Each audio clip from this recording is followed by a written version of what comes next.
It's been one of the Queen's most difficult years to date. 1992 was famously labelled as her annus horribilis. Scandal, marital woes and tawdry tabloid stories dragged the royal family's reputation through the mire. 1992 is not a year on which I shall look back with undiluted pleasure. It has turned out to be an annus horribilis. But the past year has seen a sense of history repeating itself. Controversy surrounding her children. The allegations may not be new, but they dramatically raised the stakes, not only for Prince Andrew, but the royal family as a whole. I would say no way back now for Prince Andrew. Serious family fallouts. Have you spoken to your brother since the interview? I haven't spoken yet, but I will do. Queen is a realist, and she knows with all her experience that you can't tell your grandchildren what to do. It doesn't work. Damaging accusations against the institution.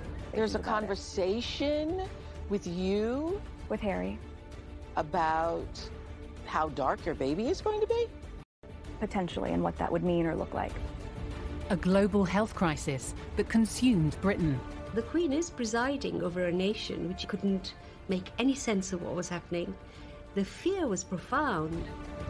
And the death of her husband after 73 years of marriage. That picture at the funeral where she's sitting there all alone, that was so sad. That was the picture that I'll never forget. After this year of tragedy and controversy, can the royal family be repaired? It's an insidious drip, drip, drip of damaging headlines. There was a series of collisions that were happening, and it looked like it was going to get worse, and it did get worse.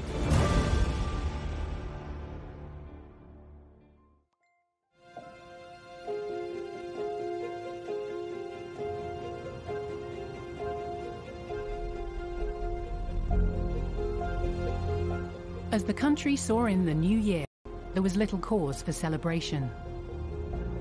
I think the mood in New Year's Day 2021 was pretty miserable, because by then the pandemic had been with us for almost a year.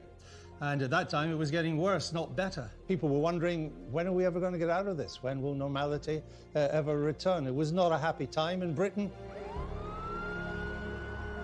We couldn't make any... A recorded 77,000 people in the UK had lost their lives to the coronavirus pandemic, many of them elderly. Uncertainty lay ahead for Britain and its monarch.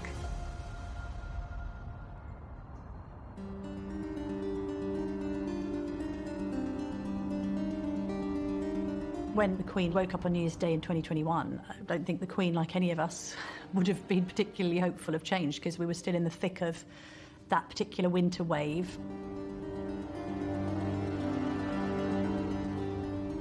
Britain felt like quite a dark place. COVID rates were rising again. People were really starting to struggle with yet another lockdown. Things were very tough, and it was no different for members of the royal family. It did not pass people's attention that the Queen and her husband were in the most vulnerable group of the lot. And I think that made a lot of people worried and uncomfortable. The Queen was 94. Considerable concern for her safety. Terribly important to protect the Queen. If we'd lost the head of state in the middle of this, that would have been an absolute disaster. Keeping the Queen protected from coronavirus was of paramount importance.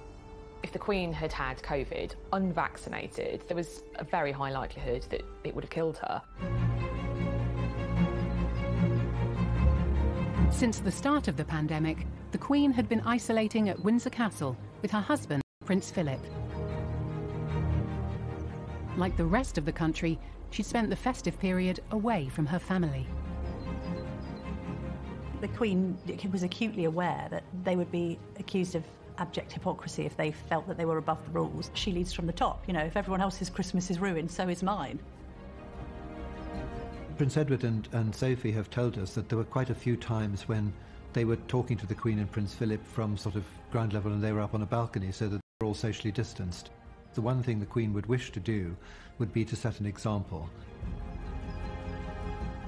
In any society, individuals do look for leadership that gives them confidence and comfort. It's very much reflected in the Queen's Christmas message, to encourage people to keep going. Of course, for many, this time of year will be tinged with sadness.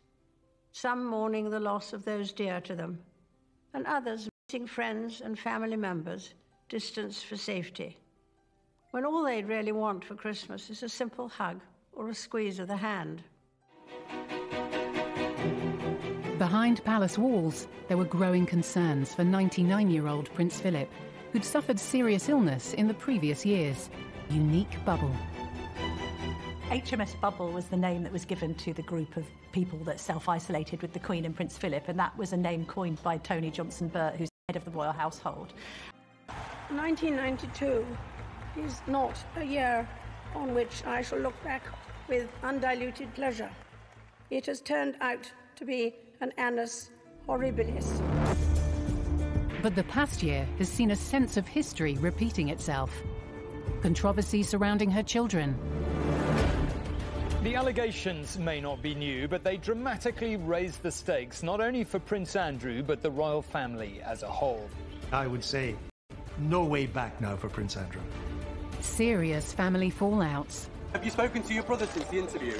I haven't spoken yet, but I will do. The Queen is a realist, and she knows, with all her experience, that you can't tell your grandchildren what to do. It doesn't work. Damaging accusations against the institution. There's a conversation with you, with Harry, about how dark your baby is going to be? potentially, and what that would mean or look like. A global health crisis that consumed Britain. The Queen is presiding over a nation which couldn't make any sense of what was happening. The fear was profound. And the death of her husband after 73 years of marriage. That picture at the funeral where she's sitting there all alone, that was so sad. That was the picture that I'll never forget. After this year of tragedy and controversy, can the royal family be repaired? It's insidious, drip, drip, drip of damaging headlines. There was a series of collisions that were happening, and it looked like it was going to get worse, and it did get worse.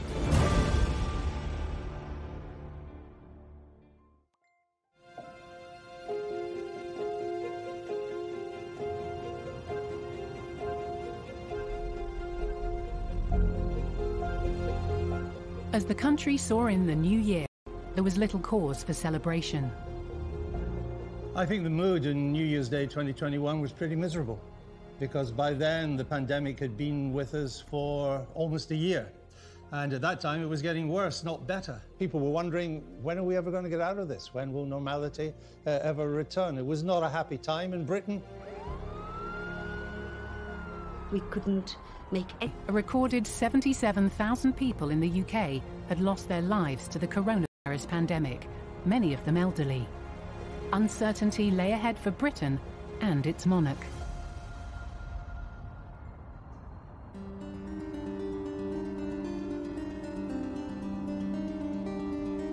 When the Queen woke up on New Year's Day in 2021, I don't think the Queen, like any of us, would have been particularly hopeful of change, because we were still in the thick of that particular winter wave.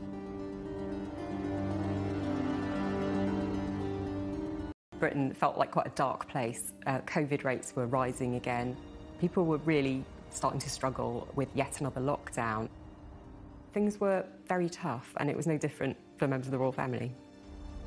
It did not pass people's attention that the Queen and her husband were in the most vulnerable group of the lot. And I think that made a lot of people worried and uncomfortable. The Queen was 94. Considerable concern for her safety. Terribly important to protect the Queen. If we'd lost a head of state in the middle of this, that would have been an absolute disaster.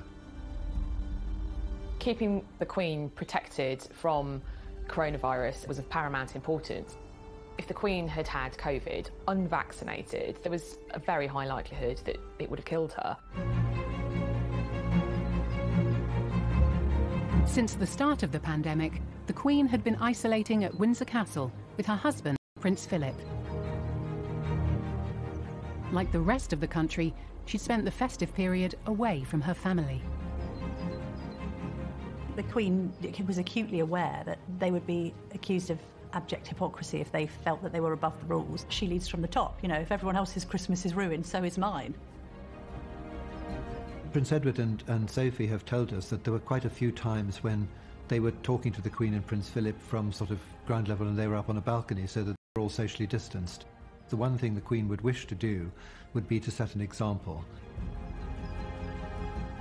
In any society, individuals do look for leadership that gives them confidence and comfort. It's very much reflected in the Queen's Christmas message, to encourage people to keep going. Of course, for many, this time of year will be tinged with sadness. Some mourning the loss of those dear to them, and others missing friends and family members, distanced for safety. When all they'd really want for Christmas is a simple hug or a squeeze of the hand. Behind palace walls, there were growing concerns for 99-year-old Prince Philip, who'd suffered serious illness in the previous years. Unique bubble. HMS Bubble was the name that was given to the group of people that self-isolated with the Queen and Prince Philip, and that was a name coined by Tony Johnson-Burt, who's head of the royal household.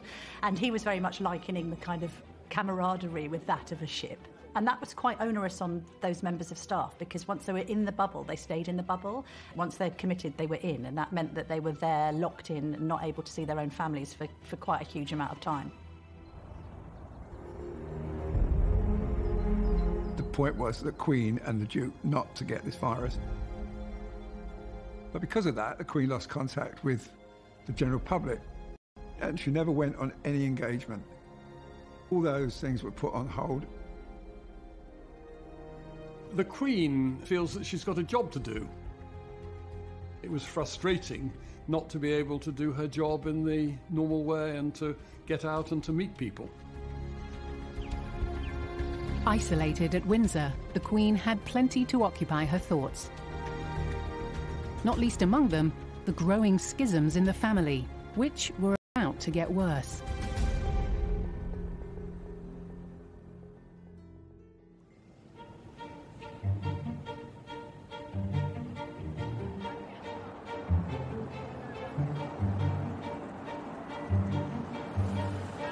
It had been a year to the day since Harry and Meghan had dramatically announced their intentions to step away from being senior royals. The announcement by Harry and Meghan that they were withdrawing was obviously an intensely personal family moment for the Queen. They went off to Canada for a bit and then they came back and then they threw all this at the Queen and said what they wanted to do, and she very wisely said, well, give it a try and have a year's probation. The transitional period was put in place as almost as a kind of safety catch, so that should the couple go to America and decide that actually they'd made the decision, had they found themselves unable to make things work, that they still had this opportunity to return and resume. It's almost like granting them a year-long sabbatical, if you like. Now the year was almost up, and face-to-face discussions between Harry, Meghan and the Queen were said to be planned.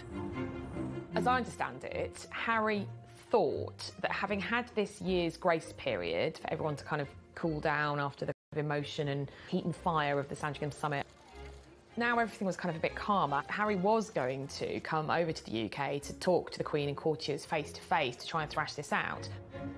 But a ban on non-essential travel threatened to put talks. I think it was also a terrible time from the Queen's point of view, given how unwell Prince Philip was and the difficulty she was going through, being isolated in Windsor, trying to lead the nation as best as she could. It's been a huge disappointment to the Queen, and I don't think she really understands why it was necessary or why it was done. With the transitional year ending, the Queen now faced difficult questions about the Sussexes' future. She sticks to her decisions, so if things go wrong, she never turns around and says, well, who advised me to do that? It very much is aware that she had the final say on what should be done in a certain situation. There was this concern that they were going to set up shop in direct competition in the US, and that would have proved difficult. So on one hand, the Queen had the pressure on her to kind of preserve the institution of monarchy while also trying to preserve her own familial relations with her beloved grandson. I don't think either side emerged from it terribly well. There was a sort of series of collisions that were happening, and it looked like it was going to get worse, and it did get worse. But Harry and Meghan's departure from royal life wasn't all the Queen was dealing with. Behind closed doors, the health of Prince Philip, her rock for so many years, was deteriorating. Since he retired in 2017, there had been concerns about Prince Philip's health. The idea of a 99-year-old man going into hospital is always a worry. Those who saw Prince Philip leave hospital and return to Windsor could see that he was a very sick man.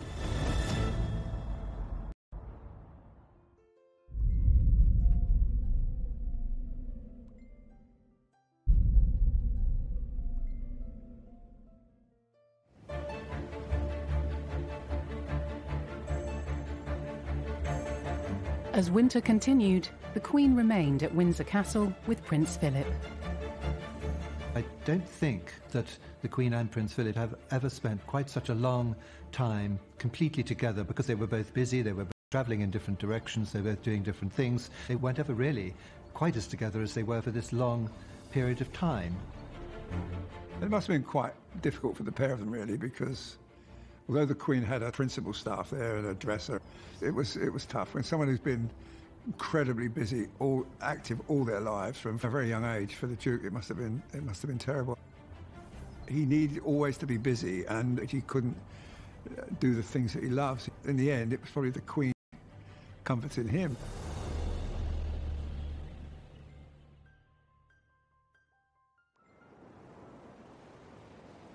Sussex have tonight announced they are expecting a second child.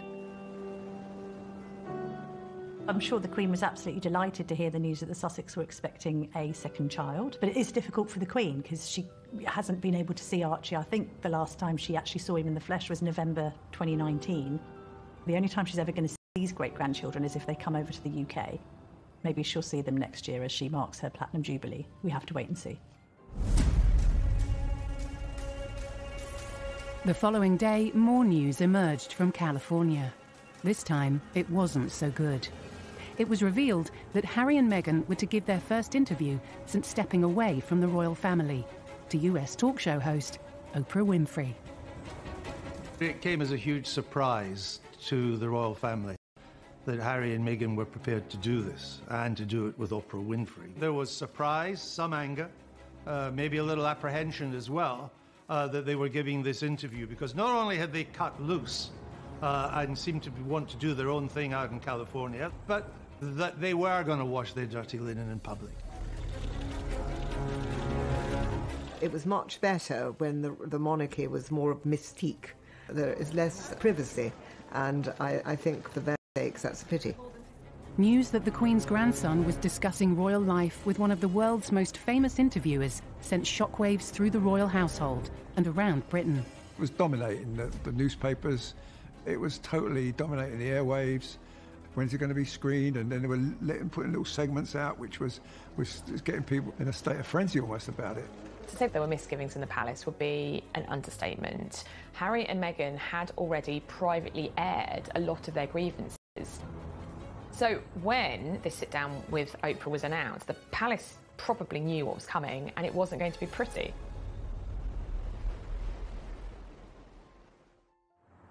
Hospital tonight on his doctor's advice after feeling unwell. Prince Philip, who turns 100 in June, was admitted to the King Edward VII Hospital in London as a precaution.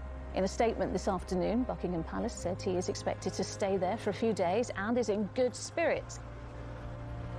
When he first went into hospital, of course, alarm bells started ringing. It was all just a really difficult and uncertain period.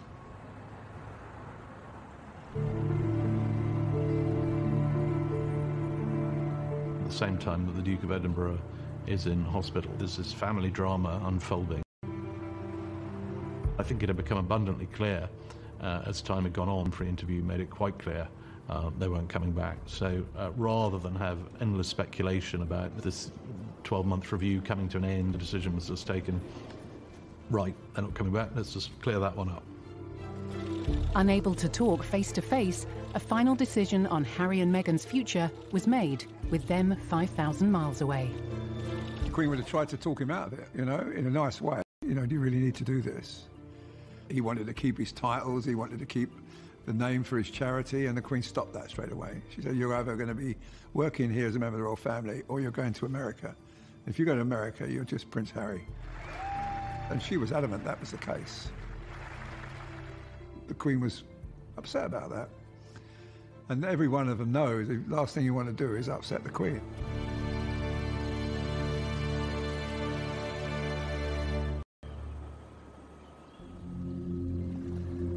The Queen had taken difficult decisions in putting the monarchy before her family. Now she had to face up to problems closer to home, where Prince Philip's condition was getting worse. Prince Philip went to hospital. To begin with, they said as a precautionary measure. He then had to be moved from the Edward VII to another hospital. Like many Britons, Queen was unable to visit her husband as he continued his stay in hospital. The royals were probably acutely aware that there's a lot of transmission in hospitals. They didn't want to put the Queen at unnecessary risk. What's the point of her being in a bubble for months and months and months, only to then travel to London to a hospital? She must have been concerned, but she probably spoke to him every day on the phone. And she probably discussed the Harry and Meghan situation on the phone with Philip. And I think if he had any patience left, he would have probably calmed the Queen down a wee bit, Prince Charles managed to visit his father, but left visibly distressed. But Charles left pretty upset, so I figured that conversation had been, it's not far off for me, He's talking to Charles and probably saying, like most parents would say, look, take care of your mother, keep your eye on your mother, make sure she's, everything's fine. It's the sort of thing you would say. He was 99, and he had recurring problems. And at that age, I didn't think he would come out. I said to my family, I think this is the end for poor Prince Philip.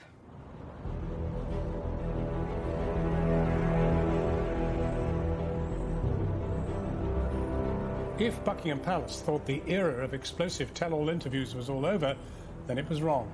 The Duke and Duchess's interview with Oprah Winfrey clearly laid out the accusations. This is a image of this country abroad, with accusations of racism and neglect now levelled against it. How much damage has been done? Clearly, the court, the advisors to the Queen, the royal family, were braced for not a great interview. But I think even they didn't appreciate just how bad it was going to be in terms of the claims that Harry and Meghan were making. The biggest and most incendiary claim was obviously the suggestion that a royal, as unnamed even now, was racist or racist about the skin tone of their future children. There is a conversation. Hold up. There's Stop several right now. There's several conversations. There's a about conversation with you, with Harry, about how dark your baby is going to be. Potentially, and what that would mean or look like. It was quite uncomfortable to think that possibly there might be somebody in the family who didn't understand the insensitivity of what Meghan was alleging. That, it definitely cast a very big shadow over the royal family. And because of the lack of precision about the allegation, it was quite difficult to disprove it. The couple also said Meghan suffered from severe mental health problems, that she was suicidal, and that they didn't get help from the palace powers that be. From the palace's perspective, they've literally thrown a grenade into the centre of the House of Windsor, and the royals are having to pick through the wreckage. Any personal crisis, any familial crisis for the Queen is an institutional crisis, because the family is the institution is the family. These claims were massively damaging, because effectively Harry was saying there's something rotten within the institution. The Queen is the institution. He said that I needed to go somewhere to get help. He said that I've never felt this way before, and I need to go somewhere. And I was told that I couldn't, that it wouldn't be good for the institution.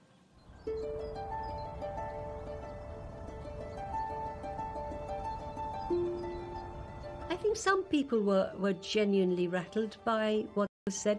Prince Harry was speaking as a free individual. But there's no doubt in my mind that There's great discomfort in the royal family. The difficulty arises is once you start communicating publicly and other issues come in about things that might have gone wrong in different parts of your life. All these things can be dealt with, but they're best dealt with in a private and discreet way. It had a very polarising effect. Everyone was sort of more entrenched in whatever position they happened to be beforehand. And in the middle, you would have had, the royal family and the Queen just thinking, this is just very sad. The allegations of racism risked harming the Queen's relationship with the Commonwealth, which she'd been head of since 1952. The Commonwealth, it remains one of the most extraordinary multinational groupings in the world today. To endanger that by making remarks, I think you've got to be very careful before you cause that sort of damage.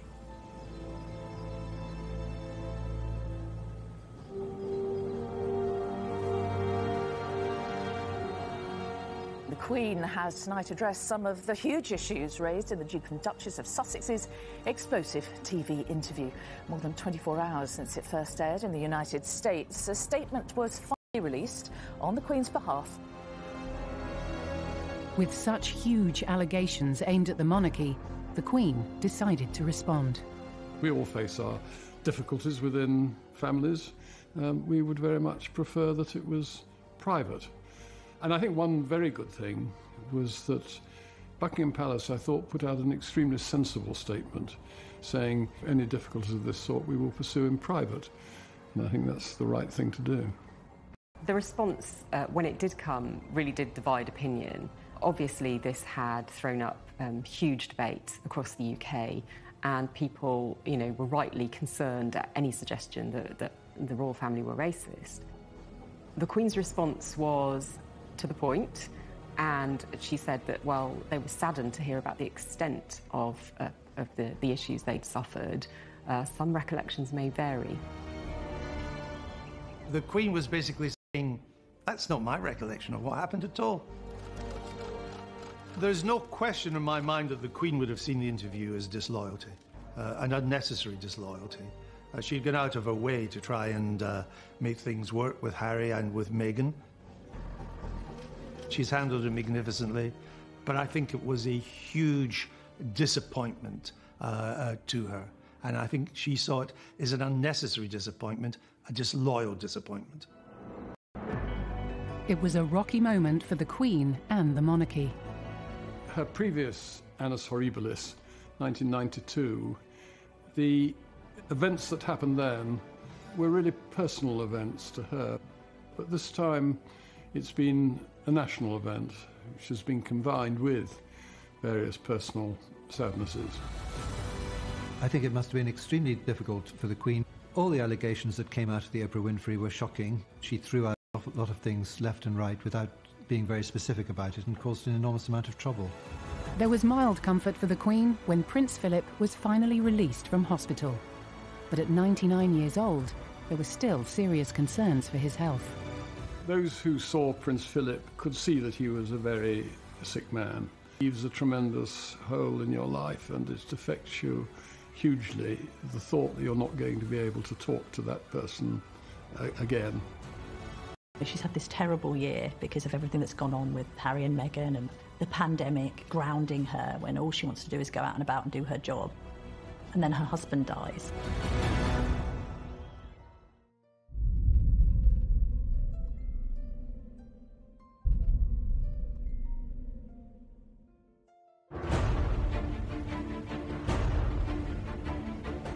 The Queen had endured a terrible start to 2021.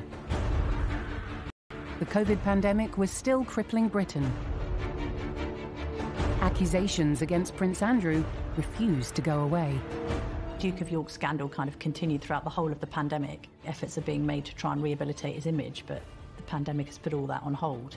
And actually, from the Queen's perspective, it's probably been convenient to her that he's just been completely out of the limelight. And equally, the attention's been largely on Harry and Meghan. The fallout from the interview between Harry and Meghan and Oprah Winfrey looked set to continue. And now Prince William was embroiled in it too. The Queen had the pressure on her There have been comments made about Prince William being trapped, for instance, but the Queen has almost, as ever, remained sacrosanct in all that. In the days after the interview, Prince William also responded.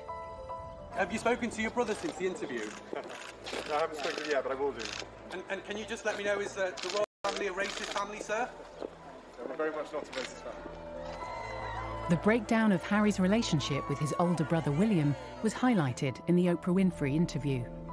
But the cracks had been growing for some time. When I first saw reports that the relationship was breaking down, I didn't quite believe them, because the two boys had been pretty close for most of their lives, and they'd been through hardship together with the death of their mother. When Harry decided to cut loose from the royal family, leaving a lot more pressure on William and Kate to continue with royal duties, particularly as Prince Philip at that time was seriously unwell, and the Queen had stepped back.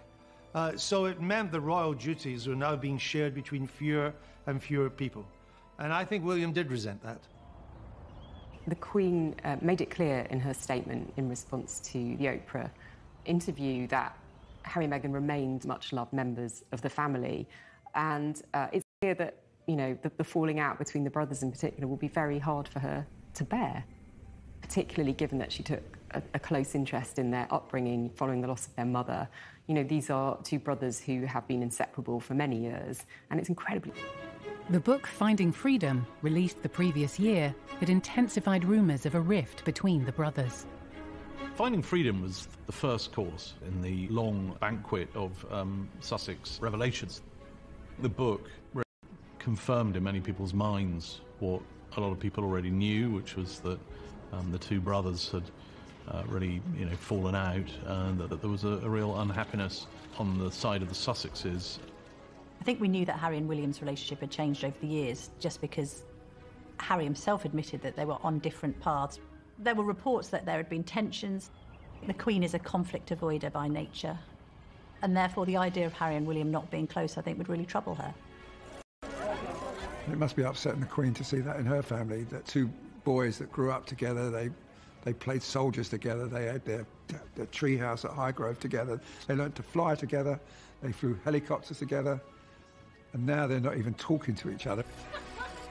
I don't know what he's going to do to make it right, but it's got to come from him, and it's got to come from him in a big way, and from Meghan. I think it's possible you can change any situation if you really both want to. But, while there's feud going on with his brother, where they barely talk to each other, it's not nice. There is a risk that this kind of almost sidebar soap opera between the two can overwhelm and overshadow more important events in the royal family.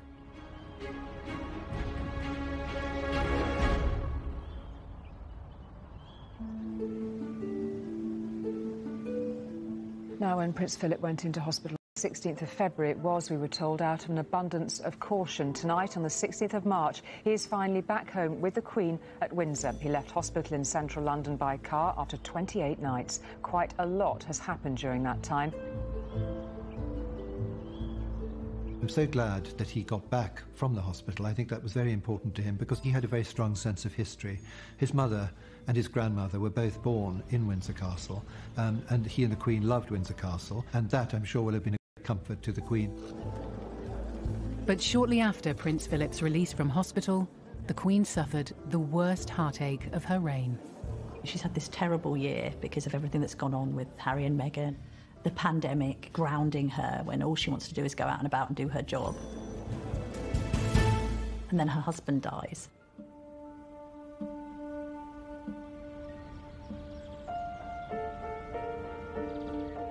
We are interrupting normal programmes to bring you some news from the royal household. It is with deep sorrow that Her Majesty the Queen announces the death of her beloved husband, His Royal Highness Prince Philip, Duke of Edinburgh. It was a terrible loss to the Queen in the most terrible of circumstances, of lockdown, of the Queen being on her own, of the royal family not even able to come and see her and comfort her.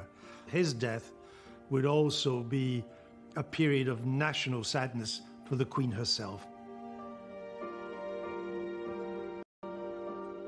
At 99, he had a great innings. Very fit man, kept himself fit, kept his brain active. be gone, and she was now on her own. She loved that man. Oh, God. What a romance, what a life. She's always had Philip by her side, who's supported her ideas and what she's wanted to do. Prince Philip was the backbone to the family because he kept control and he gave sound advice. He was always there for them. They could all go to him. I mean, I think he was very broad-minded, and he was a great fun, and he could say it how it was. She's quite shy by nature, and I think that combination of character worked very well. They made a great team.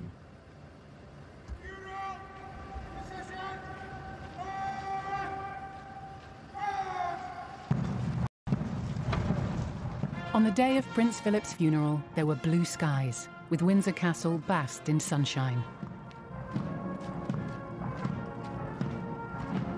In a stripped-back service, the small number allowed to attend were forced to sit apart. But the distance between brothers William and Harry continued to attract attention.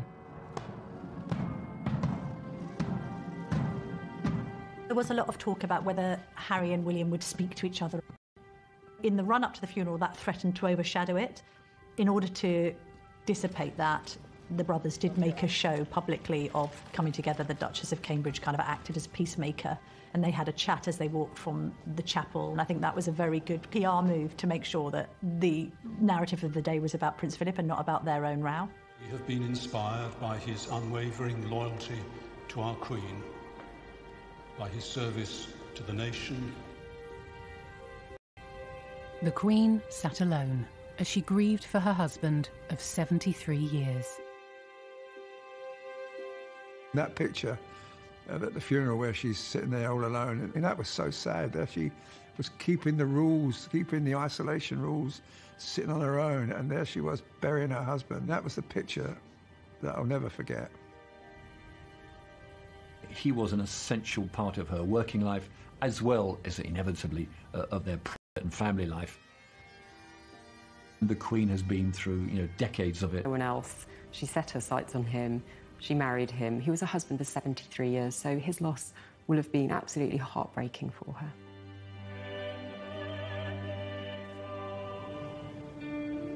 The Queen now had to get used to life without Prince Philip, but things were not about to get any easier. More problems continued to surface as her terrible year went from bad to worse. An official inquiry dredged up a particularly difficult incident from the royal family's past. The Panorama interview of 1995 was a real low point for the monarchy, particularly for William and Harry. To have that regurgitated quarter of a century later was pretty grim for everybody concerned. The interview was basically exposing everything that the public thought was probably wrong about the royal family. So for this to come up again was to raise a subject the royal family wished would go away. And on top of that, the constant coverage of her grandson's troubled relationship showed no signs of abating. All the conversation was in newspaper offices. Did they meet afterwards? Did Harry go and see his father afterwards? If there's a constant, is it a reconciliation? Are they friends again? Is it on? Is it off? It will overwhelm everything else. The soap opera will take over from more important matters. I think William realises that. I think the Queen realises it too.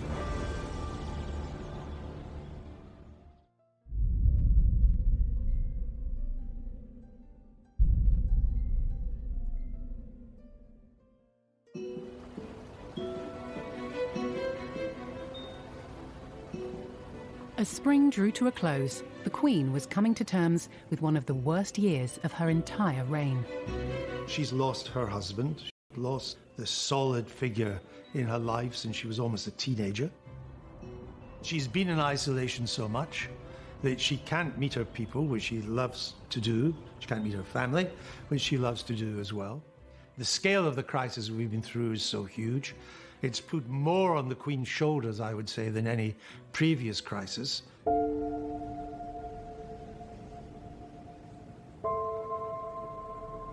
The Panorama interview that changed Princess Diana and the royal family's lives forever was obtained with deceit. What we discovered about the Diana interview with Martin Bashir was basically that Bashir misled people in order to get the interview. In truth, nothing that he did made the interview invalid, although it's now often described as a discredited interview, because Diana was going to say it, and Diana was going to choose Panorama. And I know that because 10 years before she told me, when I was making a programme about her, that what she really wanted to do, but she did.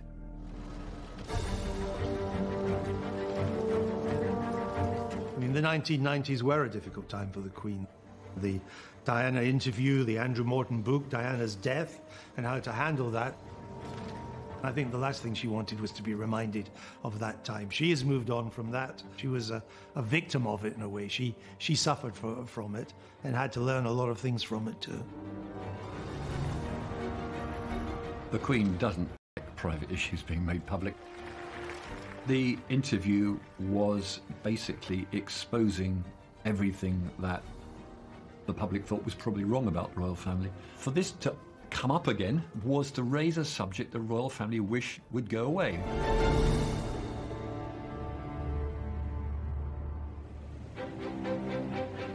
In response to the findings, Martin Bashir apologised for using forged documents and said that it was an action he deeply regretted. Bashir added that he believed the forgery had no bearing whatsoever on the personal choice by Princess Diana to take part in the interview. The Queen remained silent, offering support to her family behind the scenes. The Panorama interview of 1995 was a real low point for the monarchy. So to have that regurgitated quarter of a century later was pretty grim for everybody concerned. It was still damaging, all that stuff being brought up again to the institution in the monarchy, and it was something else for the Queen to have to kind of think about, ghosts coming out from the past. You know, when difficult things from the past do resurface and have to be faced again, it can't be pleasant. The BBC apologised, and I think that will have helped in a sense to draw a line under it.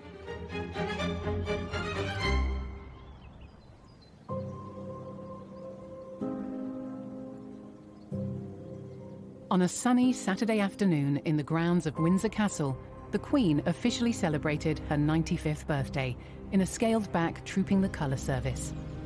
But what should have been a day for celebration was overshadowed by a notable absentee. Prince Andrew did not attend, as rumours and allegations continued to follow him. Prince Andrew is a bit of a tragedy. It needn't have been that way. He should have seen the writing was on the wall in mixing with Jeffrey Epstein long before he realised he couldn't do it. Prince Andrew's friendship with Jeffrey Epstein had been repeatedly questioned after the business tycoon was convicted in 2008 for procuring a person under the age of 18 for prostitution. With this man, long after the scandal had broken, now, would you carry on seeing the man in public? Would you go to his house in New York? That's the problem. He still stayed in contact even though after the guy had been in jail for the most horrendous of crimes. Allegations of sexual assault were first made against Prince Andrew by Virginia Giuffre in 2015, but the claim was dismissed and struck from court. After Epstein was arrested again for sexual offences in 2019, the allegations against Prince Andrew were made public. His position is that he doesn't even remember meeting her. But of course, it is really serious reputational damage, and there's nothing that the Queen can do. It is damaging for the Queen professionally in the institution which she represents. The press began to ask more and more questions. The American authorities were asking more and more questions. At some point, somebody inside the palace, and it looks to be pretty much around Prince Andrew himself and his close advisors, decided it was time to face it out and to actually go out there and answer the questions. In order to clarify the ongoing scandal, Prince Andrew had spoken exclusively with BBC Newsnight's Emily Maitlis. Now, you could argue, in a normal situation, that was actually an honest and good thing to do. That is not the way it turned out. It was truly dreadful. On that particular day that we now understand is the date, which is the 10th of March, I was at home. I was with the children. I'd taken Beatrice to a Pizza Express in Woking. Why would you remember that so specifically? Why would you remember a Pizza Express birthday and being at home? Because going to Pizza Express in Woking is an unusual thing for me to do. At the end of it, he thought he had done rather well, which suggests no sense of judgment or no self-awareness. The Duke of York had hope that it would kind of clear the air, he could get his version of events over, and that it would wipe the slate clean and enable him to kind of carry on with his royal life. In fact, it did the complete opposite. It proved to be a catastrophic mistake that he has struggled to recover from ever since. Although Prince Andrew still held his title as Colonel of the Grenadier Guards, his role was replaced at this year's Trooping the Colour service. He has strenuously denied all the allegations against him. The poor Queen, it really feels as if, you know, it's one kind of blow after the other. This is one of the most serious affairs of the last 5-10 years for the Queen. This is not going to go away.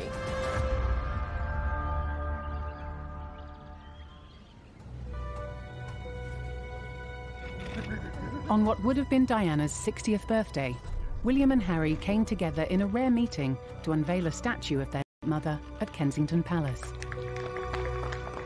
Here they were in the same place, in the grounds of their childhood home, the first time they'd been seen together in public since Prince Philip's funeral. Again, the media was dominated by reports of the pair's difficult relationship. Even when they were there together unveiling the statue of their wonderful mother, Diana, who was, in my view, the greatest woman of the 20th century. No one's looking at the statue, everybody's looking at their reaction to each other, and because it's duty, they just got through it. It did bear the hallmarks of quite a sort of tense moment. People were hoping this was going to be the moment that the brothers reconciled, and I think, you know, there's more work to be done to that relationship. The unveiling of Diana's statue marked another royal engagement that threatened to be overshadowed by the warring brothers. I mean, it must be galling, bluntly, for the Queen. I don't think you ever quite get used to it when it's so close to you personally to see your own grandsons being cross-examined, in a sense, or their body language constantly being poured over by the press.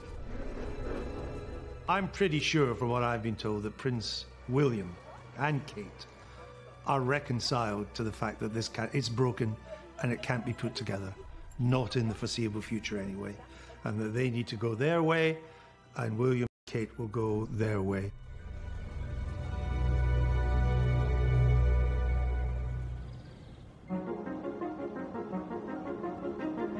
After 16 months of lockdowns and limitations, summer finally saw an end to most coronavirus restrictions in the UK. Spirits lifted and temperatures soared. At midnight, nearly all remaining restrictions were lifted, including an end to social distancing rules.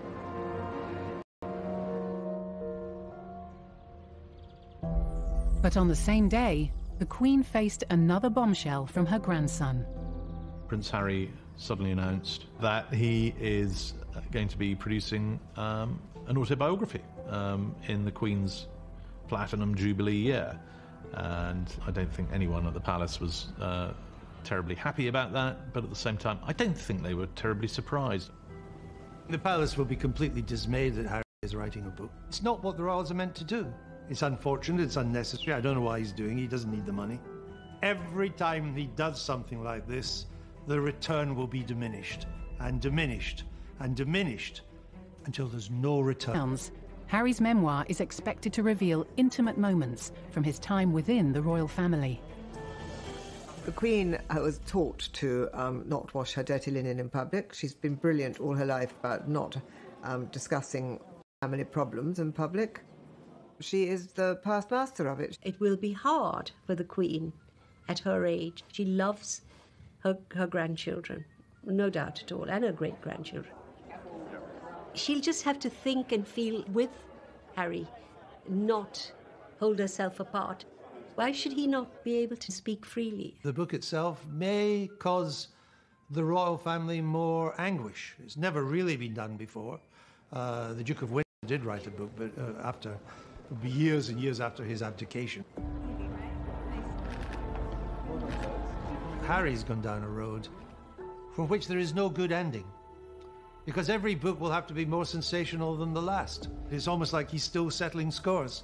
So much depends for the royal family now on how Harry decides to proceed.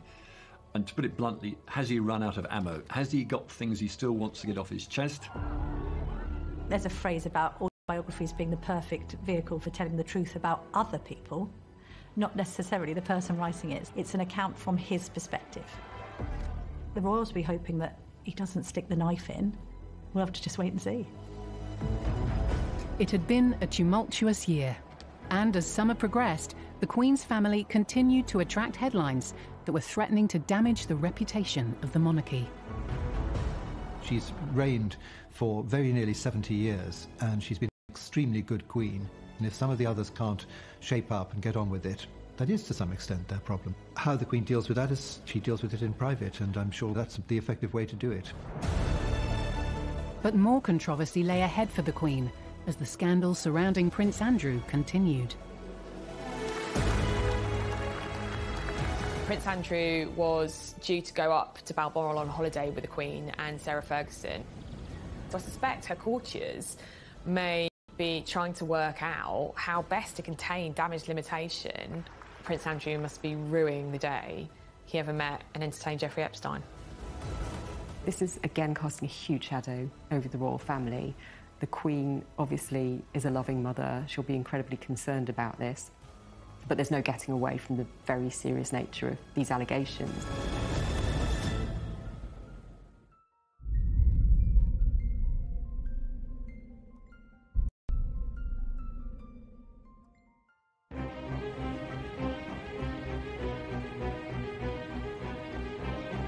The Queen was living... This year, we've had everybody huddled in their homes every day, her included, and then at the end, when it starts to pick up and the vaccine's here, she loses Philip. That's pretty tough. The Queen's talked about her annus horribilis in the past, and I think that this year is up there alongside that. It's been incredibly difficult. It's been a sort of endless stream of challenges, and set against the backdrop of the pandemic, it's a lot for her to go through. At the end of July, the Queen travelled to Balmoral for her annual visit. It was the first time she'd holidayed there without husband Prince Philip. But shortly after she arrived, the Queen was met with more controversy.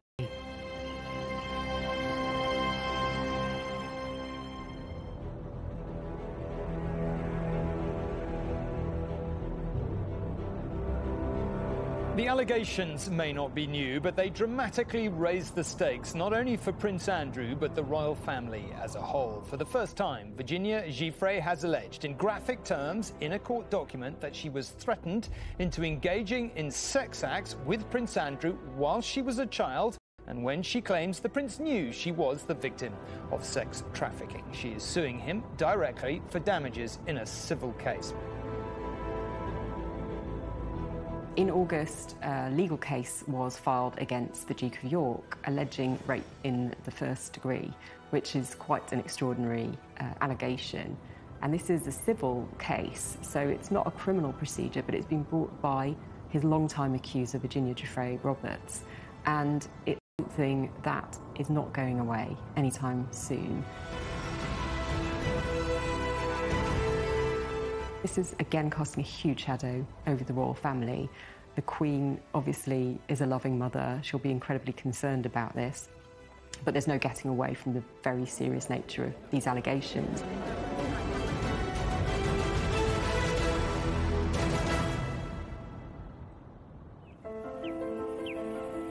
The day after the court documents were revealed, Andrew arrived at Balmoral, cutting short the Queen's summer holiday for crisis talks.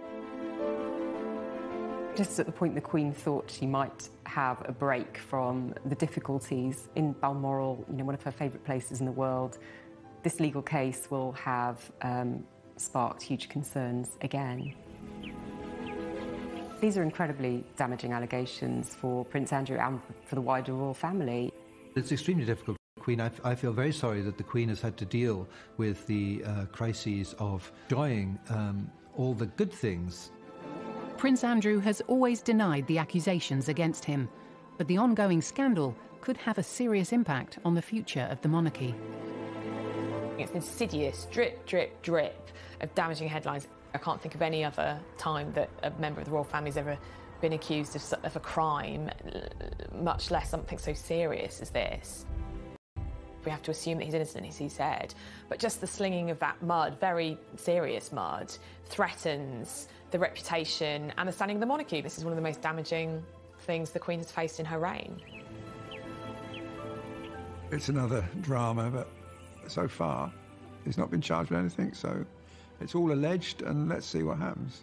But the Queen is still her son, and, you know, she's his mother, and she will never, ever abandon him. Andrew's been through a bad time, but not one member of the royal family has said anything about Prince Andrew. Whatever they might be saying private, it will be private and never get out. I don't really think he can ever recover. And that saddens the Queen too. That's another disappointment for the Queen, because she was always rather fond of Prince Andrew. I would say no way back now for Prince Andrew. The Queen has faced countless tragedies and controversies throughout her reign. But after this terrible year, many are asking, can the royal family bounce back?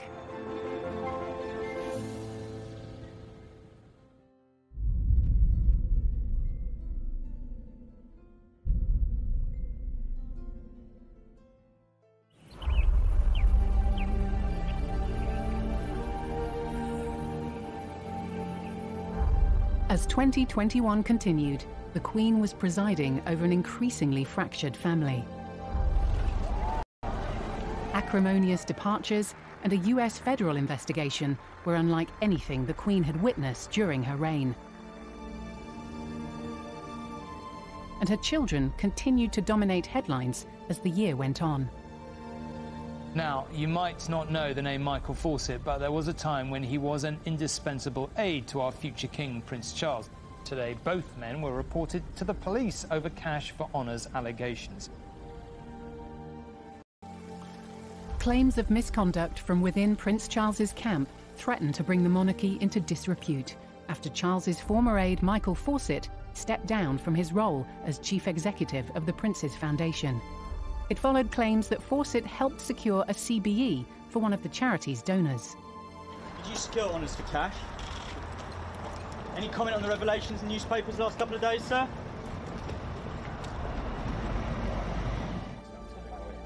The future king admitted the allegations were an embarrassment. With the Queen in the twilight of her reign, the stability and future of the monarchy is paramount. The Queen has guided it all through for 70 years, and Prince Charles will do the same, and there'll be William will do the same, and George will do the same, because they will be brought up in that tradition. But at the moment, the Queen is still the boss, and she intends, I think, to just finish the job. And whenever that job ends, no one knows, but it will be a sad day. And as Prince Charles once said to me, I never ever say when I'll be king, because that's the day my mother dies, and I will be so heartbroken. As a preliminary trial hearing approached in the US, Prince Andrew returned to the Queen at Balmoral. Debate continued as to whether or not the Duke of York should be allowed to keep his military titles. While he continues to hold some military associations, even though they're in abeyance, questions are being asked about it, especially given that Prince Harry has lost his. She should have excluded him from not just public life, from his position in the palaces, right? She didn't do that. Surely that was something she should have been seen to do. Shortly after Andrew arrived back in Scotland, reports surfaced that he'd been served with legal papers. But the Duke of York's representatives claimed the documents had not been successfully delivered by Virginia Giuffre's team. There were some farcical scenes with her lawyers going to Royal Lodge in Windsor and literally trying to serve the papers on Andrew himself. But of course he wasn't there. He was up in Balmoral with the Queen. Lawyers representing Prince Andrew and Virginia Giuffre clashed in a pre-trial conference call in New York. Dispute continued over the legal papers being served, and a judge set a second hearing for January next year. He's yet to publicly respond this time around. While he has vehemently denied the allegations in the past, clearly he's being advised at the moment not to speak out. Whether he gives evidence remains to be seen, but this is not going anywhere fast.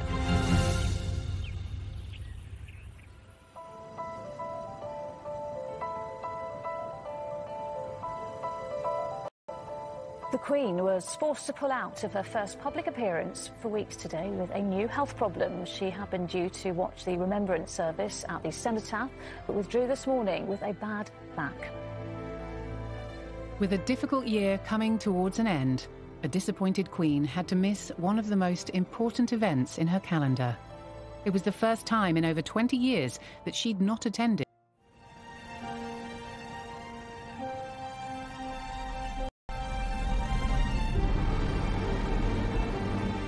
In November 1992, the sight of Windsor Castle in flames summed up a year described by the Queen as her annus horribilis.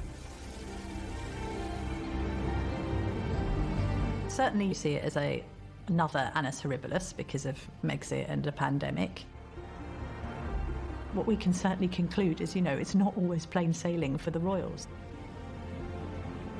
If you just look back at all the events over the last year, over this bleak period, she's been through some very sad moments. Some of the saddest days of her life, saying goodbye to Prince Philip, and that incredibly sad image of her alone in St George's Chapel. I mean, that really is heartbreaking. And yet, through all that, she's absolutely committed to the job.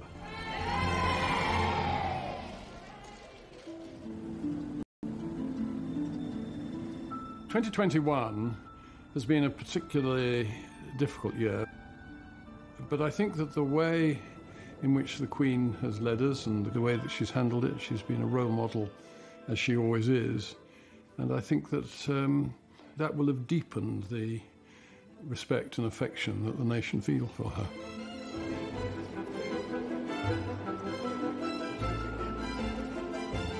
She's going to be 96 next year. She's celebrating 70 years on the throne. It should be a celebration of every brilliant bit of her reign, but actually when you look at the monarchy in its current state at the moment, it's fragmented, the family's divided, and there are these very serious problems.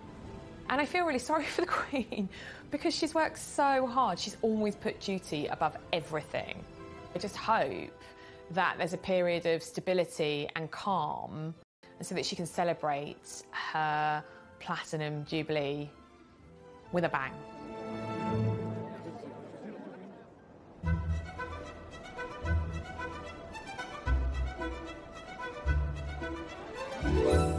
After a year of difficulty and strain, and the Queen's health in the headlines, will this new annus horribilis weaken or strengthen the monarchy? The strength of our monarchy has been, that it is able to adapt. It's always changing, and I think providing that the values are still there, it often changes for the better.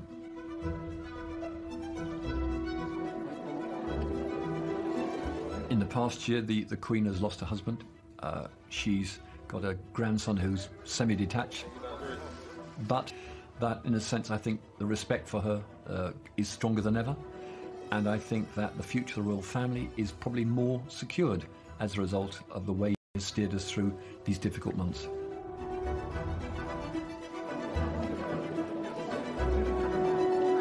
The Queen has shown huge strength of character, strength in the way she does things. She's always listened to advice. She's just an incredible woman, and I admire her enormously. She has been a rallying call for the nation.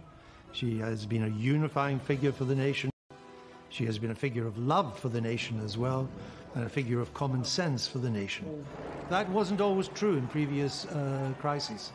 This time she's come through with flying colours.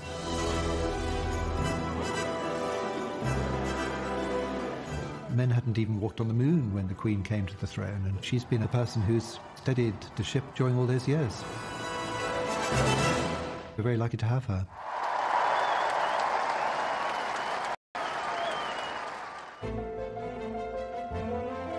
Our royal in the spotlight next Saturday is the Queen's naughty little sister, Princess Margaret, who certainly raised a few real eyebrows. A Scandalous Affair is brand new at 8:40. Next tonight, we all love great entertainment on the telly, but better still when it all goes Pete Tong. When Saturday night TV goes horribly wrong, after the break.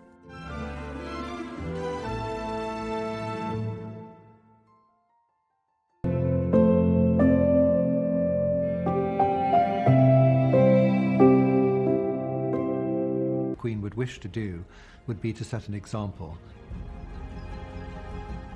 In any society, individuals do look for leadership that gives them confidence and comfort. It's very much reflected in the Queen's Christmas message, to encourage people to keep going.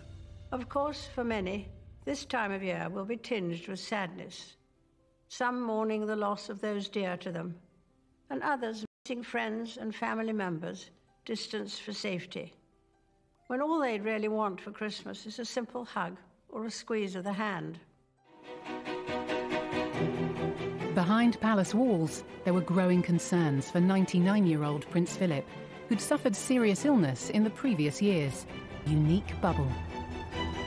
HMS Bubble was the name that was given to the group of people that self-isolated with the Queen and Prince Philip, and that was a name coined by Tony Johnson-Burt, who's head of the royal household.